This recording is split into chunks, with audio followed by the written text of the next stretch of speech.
Guys, I had a crazy idea. Not really a crazy idea, but a fun idea for a video series. This is a new video series I'm gonna do on this channel, and it's gonna be called, Why Does My RC Car Do This? So the purpose of this series is hopefully to answer questions that you guys might have run into at home, and you're sitting there Googling, why does my RC car do this? Why does my RC car do this? You put it in and hopefully you find my channel. If you did find my channel, thank you for joining. My name is Mark Santamaria. I'm an RC car YouTuber. I have my main channel, Mark Santamaria. I'll put a link in the description below to my other channel. I do a lot of car reviews, car events, hobby shop tours, things like that. But on this channel is my lifestyle channel. It's really just what I do every day and all my random fun adventures. But on this episode of Why Does My RC Car Do This, we are going to explore why. I'm going to explain why your RC car does something, and then I'm going to tell you the fix, but why your RC car does this right here. I'm sure you seasoned enthusiasts have run into this problem.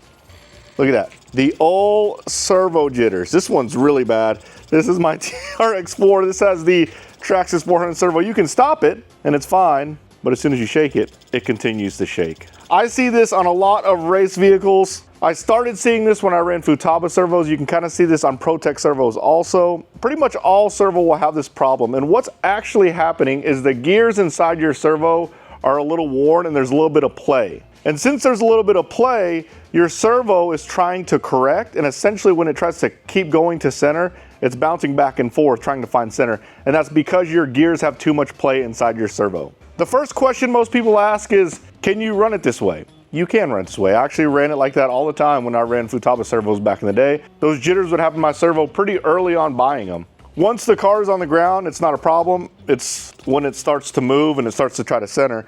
This is particularly bad because on TRX4, there's no servo horn. If there's a servo horn, sometimes there's a little bit of give, so it doesn't try to fight it too much, but because there's no give on the servo linkages, it tries to center really bad. But yes, you can run it that way. You'll also see people in the pits and they'll have servos like that and you'll see them grab their tire just to stop it because you can stop it, see? But as soon as it moves, tries to center again, it's gonna do it again. It's not gonna hurt it. You're not gonna feel a problem because once it's on ground and there's something with some type of resistance, it's not gonna do anything. It's not gonna mess up your steering, anything like that. Now with that said, because there's a little bit of play there, it does kind of raise the risk of you stripping a servo gear. So you might have that risk, but I would say if you're club racing and you notice it, finish out the day. You don't have to change it right then. Finish out the day, it's gonna run just fine. I ran several races with my servos with jitters. Not a problem. Worst case scenario is you strip one of the center gears and your car has a hard time centering. You can still finish the race, just kind of a pain in the butt. The fixes are obvious. The first thing you can do is just replace the servo. You don't have to replace the servo though, because it's only the gears that are doing that. The other thing you can do is replace the gears, and that's what I did back in the day.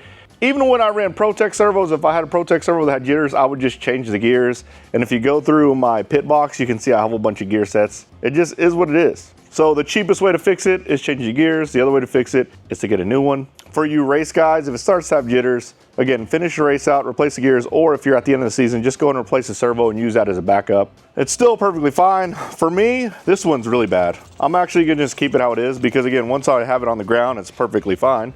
No problems whatsoever. There you go. So, but whenever it's down, it's not gonna sit there and shake your car. It's just, it needs a little bit of resistance to make sure it stays center. Otherwise it tries to fight itself. So I'm gonna keep my truck how it is. I'm gonna bring an extra servo with me wherever I go, just in case it does go out and I wanna fix it, but that's why your RC car does that. If you like this series, you're excited about it, please let me know in the comments. Also, if you want to know or you want me to answer a question on why your RC car does something, ask the question in the comments. I'll check all the comments and try to answer all you guys' questions. Nonetheless, thanks for tuning in. Make sure you like and subscribe. Turn on the notification bell and go check out my other channel. Thanks, guys.